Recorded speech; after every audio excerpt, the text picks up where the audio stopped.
Hello നമസ്കാരം, രഞ്ജിത്ത്. അടുത്ത 5 വർഷത്തേക്ക് ഉറപ്പുള്ള ചില ബിസിനസ് ഓപ്പർച്യൂണിറ്റീസിനെ പരിചയപ്പെടുത്താനാണ് ഇന്ന് വന്നിരിക്കുന്നത്. അതിലെ ഏറ്റവും പ്രധാനപ്പെട്ട ബിസിനസ് ഓപ്പർച്യൂണിറ്റി എന്ന് പറയുന്നത് AI പവേർഡ് ആയിട്ടുള്ള വെൽനസ് പ്ലാറ്റ്ഫോമുകളാണ്. പലപ്പോഴും നമ്മൾ വെൽനസ് പ്രോഗ്രാമുകളെ കുറിച്ചും പ്ലാറ്റ്ഫോമുകളെ കുറിച്ചും ഒക്കെ പറയാറുണ്ട്. പക്ഷേ AI പവേർഡ് ആയിട്ടുള്ള പ്ലാറ്റ്ഫോമുകൾക്ക്, ഹബ്ബുകൾക്ക് ഒക്കെ വലിയ സാധ്യതയുണ്ട്. കാരണം AI നമ്മുടെ ജീവിതത്തിലേക്ക് അത്രയധികം കടന്നു വന്നിരിക്കുന്നു. നമ്മുടെ ഓരോ ചെറിയ പ്രോസസ്സിനകത്തും AI ഇൻവോൾവ് ചെയ്ത് തുടങ്ങിയിരിക്കുന്നു.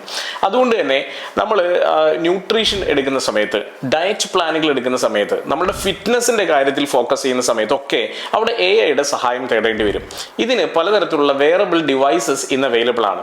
പലപ്പോഴും നമ്മൾ കുറച്ചു കാലങ്ങളായിട്ട് സ്മാർട്ട് വാച്ചുകൾ ഉപയോഗിക്കുന്നുണ്ട്. ഈ സ്മാർട്ട് വാച്ചുകൾ ഉപയോഗിച്ച് തന്നെ നമുക്ക് കൃത്യമായിട്ട് നമ്മളുടെ ഹാർട്ട് ബീറ്റും നമ്മളുടെ BPയും ഒക്കെ ചെക്ക് ചെയ്യാൻ പറ്റുന്ന ഒരു അവസ്ഥ ഇന്നുണ്ട്.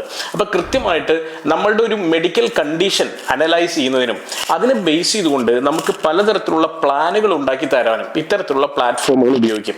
മാത്രമല്ല പലതരത്തിലുള്ള എക്യുപ്മെന്റ്സ് ഉപയോഗിച്ചുകൊണ്ട് നമ്മളുടെ ഹാർട്ട് ബീറ്റ്, അതുപോലെ തന്നെ ഈവൻ ECG പോലുള്ള കാര്യങ്ങളൊക്കെ കൃത്യമായിട്ട് എടുക്കാനും AI-ക്ക് സാധിക്കുമെന്നുള്ളതാണ് ഏറ്റവും രസകരമായ കാര്യം. ഇത്തരത്തിലുള്ള വെൽനസ് ഹബ്ബുകളിലേക്ക് കണക്ട് ചെയ്തുകൊണ്ട് നിങ്ങളുടെ വളരെ ഫ്യൂച്ചറിസ്റ്റിക് ആയിട്ടുള്ള തരത്തിൽ സ്ഥിരമായിട്ട് നിങ്ങളുടെ ഹെൽത്തിനെ മോണിറ്റർ ചെയ്യുന്ന അവസ്ഥയിലേക്ക്, ഇപ്പൊ പലപ്പോഴും നമ്മൾ ചിലപ്പോൾ ഒരാഴ്ചയിലോ അല്ലെങ്കിൽ 2 മാസമോ ഒക്കെ കൂടുമ്പോഴായിരിക്കും നമ്മളൊരു പീരിയോഡിക് ചെക്കപ്പ് നടത്തുന്നത്. ഇനി ഈ പീരിയോഡിക് ചെക്കപ്പ് എന്ന് പറയുന്ന കോൺസെപ്റ്റ് തന്നെ മാറുകയാണ്. കാരണം സ്ഥിരമായിട്ടുള്ള ഒരു കണ്ടിന്യൂസ് മെഡിക്കൽ ഡയഗ്നോസിസ് അല്ലെങ്കിൽ ചെക്കപ്പ് എന്ന് പറയുന്ന ഒരു കോൺസെപ്റ്റിലേക്ക് ഈ പറയുന്ന AI വെയറബിൾ ഡിവൈസസ് നമ്മളെ മാറ്റും. അപ്പൊ ഏതൊരു സമയത്ത് എന്തെങ്കിലും ഒരു അത്യാവശ്യം വരുവാണെങ്കിലും ആക്ച്വലി ഒരു സൈറനിലൂടെയോ ഒരു അലാമിലൂടെയോ ഒക്കെ നമ്മളെ അറിയിക്കുന്ന തരത്തിലേക്ക്, നമ്മളെ സ്റ്റാറ്റ്സ് ഒന്ന് മാറുമ്പോൾ തന്നെ നമ്മളെ ഉടനെ അറിയിക്കുന്ന തരത്തിലേക്ക് ഈ ഡിവൈസസ് ഒക്കെ ഡെവലപ്ഡ് ആയിട്ടുണ്ട്. അപ്പൊ പലപ്പോഴും ഇത് അമേരിക്കയിലൊക്കെ വളരെ പ്രചാരത്തിലുള്ള പല ഡിവൈസസും ആണ്. പക്ഷേ അൺഫോർച്ചുനേറ്റ്ലി ഇന്ത്യയിലേക്ക് കൃത്യമായിട്ട് എത്തിയിട്ടില്ല. അപ്പൊ ഇത്തരത്തിലുള്ള എല്ലാ വെയറബിൾ ഡിവൈസസും എത്തുകയും ഈ വെയറബിൾ ഡിവൈസസ് ഉപയോഗിക്കുകയും ചെയ്തു കഴിഞ്ഞാൽ വലിയ മാറ്റങ്ങൾ ഉണ്ടാക്കാം. ഇപ്പൊ ആദ്യ രീതിയിൽ നമുക്കൊരു ഹബ്ബായിട്ട് തുടങ്ങാം. ഈ ഡിവൈസസ് ഒന്നും ചിലപ്പോൾ എല്ലാവരും മേടിച്ചെന്ന് വരില്ല. ഇപ്പൊ നമ്മൾ പലപ്പോഴും പണ്ട് കാലത്തൊക്കെ നമ്മൾ വീട്ടിൽ പ്രഷർ വാഷർ ഒന്നും മേടിക്കാറില്ല. അത് നമ്മൾ റെന്റിന് എടുക്കുകയാണ് പതിവ്. ഇപ്പോഴും പല ആൾക്കാരും റെന്റിനാണ് എടുക്കുന്നത്. പക്ഷെ പല വീടുകളിലും ഇപ്പൊ അത് മേടിച്ചു വെച്ചു തുടങ്ങി. കാരണം വേണമെങ്കിൽ കാറ് കഴുകാം, അല്ലെങ്കിൽ ഏതെങ്കിലും ഒരു സ്ഥലം വൃത്തിയാക്കാനെങ്കിൽ പ്രഷർ വാഷർ ഉപയോഗിക്കാം. അപ്പൊ അതുകൊണ്ട് ആളുകൾ അത് മേടിച്ചു വെച്ചു തുടങ്ങി. എന്ന് പറയുന്ന പോലെ തന്നെ ആദ്യം ഒരു പക്ഷെ നമ്മളൊരു ഹബ്ബിൽ വന്നിട്ടായിരിക്കും ഇത്തരം എക്യുപ്മെന്റ്സ് ഉപയോഗിക്കുന്നത്. പക്ഷെ പിന്നീട് ആളുകൾ ഇത് സ്വന്തമാക്കി തുടങ്ങും. അപ്പോൾ ഒന്ന് ആസ് എ സർവീസ് എന്നുള്ള രീതിയിൽ നിങ്ങൾക്ക് സ്റ്റാർട്ട് ചെയ്യാം. കുറച്ച് കഴിയുമ്പോഴേക്കും നിങ്ങൾക്ക് ഇതിന്റെ ഷോപ്പുകളും ഇതിന്റെ ഡീലർഷിപ്പും ഒക്കെ ആരംഭിക്കാം. വലിയ സാധ്യതയാണ് സത്യം പറഞ്ഞാൽ AI വെയറബിൾ ഡിവൈസസിൽ വന്നുകൊണ്ടിരിക്കുന്നത്. രണ്ടാമത്തേത് സസ്റ്റൈനബിൾ ആയിട്ടുള്ള അർബൻ ഫാമിംഗ് ആണ്. അർബൻ ഫാമിംഗ് എന്ന് പറഞ്ഞാൽ പലപ്പോഴും ഇപ്പൊ നോക്കിക്കഴിഞ്ഞാൽ ശരിക്കും നമ്മളുടെ ജനസംഖ്യ അല്ലെങ്കിൽ പോപ്പുലേഷൻ എന്ന് പറയുന്നത് അർബൻ സൈഡിലേക്ക് കൂടിക്കൊണ്ടിരിക്കുക, അവിടെ ഡെൻസിറ്റി കൂടിക്കൊണ്ടിരിക്കുക.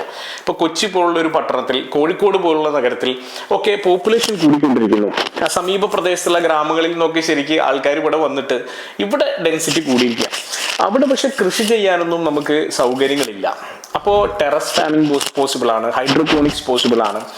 AI ഉപയോഗിച്ചുകൊണ്ട് തന്നെ, ഇപ്പം ഞാൻ AI ഇതിലേക്കും കണക്ട് ചെയ്യാണ്. AI ഉപയോഗിച്ചുകൊണ്ട് തന്നെ നിങ്ങളുടെ മൊബൈൽ ഡിവൈസുമായിട്ട് കണക്ട് ചെയ്തുകൊണ്ട് നിങ്ങൾക്ക് ഇതിനെ കറക്റ്റായിട്ട് മാനേജ് ചെയ്യാനും പോസിബിൾ ആണ്. ഏത് സമയത്താണ് വെള്ളം ഒഴിക്കേണ്ടത്, ഏത് സമയത്താണ് വളം പോകേണ്ടത് എന്നുള്ള രീതിയിലൊക്കെ വേണമെങ്കിൽ സെറ്റ് ചെയ്തുകൊണ്ട് നിങ്ങൾക്ക് അകലെ ഇരുന്നു കൊണ്ട് പോലും ഒരു മൊബൈൽ ഡിവൈസ് വെച്ചുകൊണ്ട് നിങ്ങൾക്ക് വേണമെങ്കിൽ നിങ്ങളുടെ ഒരു ടെറസ് ഫാമിങ്ങിനെ പരിപാലിക്കാനുള്ള സാധ്യതകളുണ്ട്.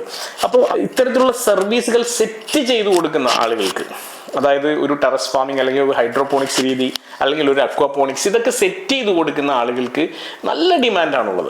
പലപ്പോഴും ആളുകൾ വിചാരിക്കുന്നത്, പല ആളുകൾ ഹൈഡ്രോപോണിക്സ് ഒക്കെ തുടങ്ങിയിട്ട് വലിയ പ്രശ്നത്തിലേക്ക് പോയിട്ടുണ്ട്. അതിന് കാരണം ഇത് കൃത്യമായിട്ട് മാർക്കറ്റ് ചെയ്യാത്തതും കൃത്യമായി പരിപാലിക്കാൻ അറിയാത്തതും ഒക്കെയാണ്. ഹൈഡ്രോപോണിക്സ് തുടങ്ങുന്ന ആളുകൾ ഇതിൽ നിന്നും ഒരുപാട് ഈൽഡ് ഉണ്ടാക്കുക എന്നുള്ളതിനേക്കാൾ ഉപരിയായിട്ട് അതൊരു പാഷനായിട്ടും ഒരു ഹോബിയായിട്ടും ഒക്കെ കൊണ്ടു നടക്കാൻ ആഗ്രഹിക്കുന്ന ആളുകളാണ്. അപ്പോൾ അവരെ കൃത്യമായി സപ്പോർട്ട് ചെയ്താൽ, തീർച്ചയായിട്ടും നല്ല സർവീസ് കൊടുത്താൽ 100% ഞാൻ ഉറപ്പ് പറയുന്നു നിങ്ങൾക്ക് ഒരുപാട് മുന്നോട്ട് പോകാനുള്ള സംവിധാനങ്ങളുണ്ട്.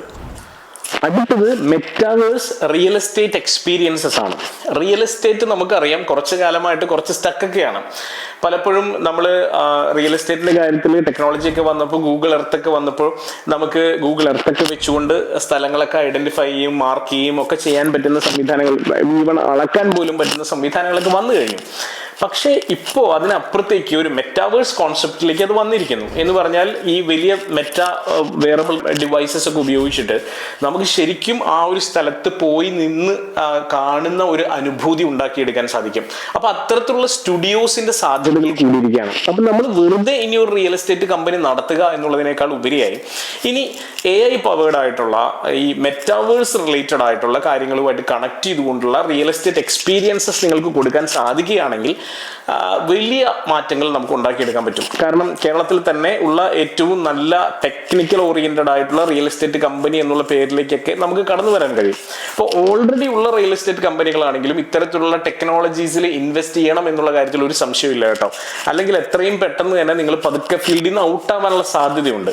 അപ്പോൾ അതുകൊണ്ട് മെറ്റാവേഴ്സ് റിലേറ്റഡ് ആയിട്ടുള്ള റിയൽ എസ്റ്റേറ്റ് മാത്രമല്ല, ഇപ്പോൾ പലപ്പോഴും നമുക്കറിയാം ഇന്റീരിയേഴ്സിന്റെ കാര്യത്തിലൊക്കെ, ഇന്റീരിയർ ഡിസൈനേഴ്സിന്റെ കാര്യത്തിലൊക്കെ ഈ എക്സ്പീരിയൻസ് 3D എക്സ്പീരിയൻസ് വലിയ ഇമ്പാക്റ്റ് ആണ് ഉണ്ടാക്കുക, പ്രത്യേകിച്ചും അത് സെല്ല് ചെയ്യുന്ന കാര്യത്തിലൊക്കെ. അതുകൊണ്ട് തന്നെ മെറ്റാവേഴ്സിനെ വളരെ സീരിയസ് ആയിട്ട് എടുക്കുക. അപ്പോൾ ഈ AI പവേർഡ് ആയിട്ടുള്ള ഈ 3 ഐഡിയാസും ഇനിയുള്ള കാലഘട്ടത്തിൽ വളരെ പ്രധാനമാണ്. ഒരു സംശയം വേണ്ട, അടുത്ത ഒരു 5 വർഷത്തിൽ ഈ കോൺസെപ്റ്റുകളെല്ലാം തന്നെ ഗ്രോ ചെയ്യാൻ തന്നെയാണ് പോകുന്നത്. ഒരു കാര്യം ഞാൻ പ്രത്യേകം എടുത്തു പറയുന്നു, കൃത്യമായി മാനേജ് ചെയ്തില്ലെങ്കിൽ എത്ര നല്ല ഐഡിയ ആണെങ്കിലും പരാജയപ്പെടാനുള്ള സാധ്യത വളരെ കൂടുതലാണ്. അപ്പോൾ കൃത്യമായി മാനേജ് ചെയ്യാത്തത് കൊണ്ട് നിങ്ങൾ പരാജയപ്പെട്ടിട്ട് ഈ ഐഡിയ നല്ലതായിരുന്നില്ല എന്ന് പറയുന്നതിൽ ഒരർത്ഥമില്ല. പലപ്പോഴും ഡോക്ടർക്ക് മരുന്ന് നൽകാൻ മാത്രമേ കഴിയുകയുള്ളൂ, അത് കൃത്യമായി കഴിക്കുക എന്നുള്ളത് രോഗിയുടെ റെസ്പോൺസിബിലിറ്റിയാണ്. അപ്പോൾ അതുകൊണ്ട് നിങ്ങൾ കൃത്യമായി കഴിക്കണം, കൃത്യമായിട്ട് തന്നെ ഇതിനെ പരിപാലിക്കണം. അങ്ങനെയാണെങ്കിൽ 100% ഉറപ്പ് പറയാവുന്ന 3 ഐഡിയാസ് തന്നെയാണിത്. All the best.